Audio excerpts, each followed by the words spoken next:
நம்ம பார்க்க வேண்டிய மாடு ஒரு கிடேரி. கிடேரின்னா கருஞ்சவலையில் கிராஸ் கிடேரின்னா நல்ல பருங்குட்டு மாடாக வரும். பருங்குட்டு மாடுன்னா கால் அடிக்கணத்த மாடு. அடிக்கணத்த கிடேரின்னா தரமான கிடேரி. இது 10 வருஷம் வச்சுக்கலாம். இந்த கிடேரியை 10 வருஷம் வச்சுக்கலாம். நல்லா பருமாடு.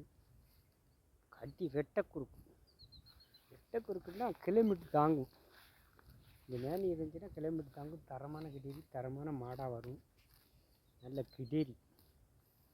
இந்த முதுகு, இந்த டைப்பு, இந்த கலரு நல்ல தரமான கிடேரி. முதுகு இப்படி ரெட்டை குறுக்க இருக்கணும். நல்லா கருஞ்சவலை கிராஸ் தான். கருஞ்சவலை மறையில் கிராஸுங்கும் போது இது நல்ல ஒரு வளர்ப்புக்கு ஒரு தரமான ஒரு கிடேரி மாடாக வரும். 10 வருஷம் வச்சுக்கலாம். 10 வருஷம் வச்சுக்கலாம். தரமான மாடாக இருக்கும்.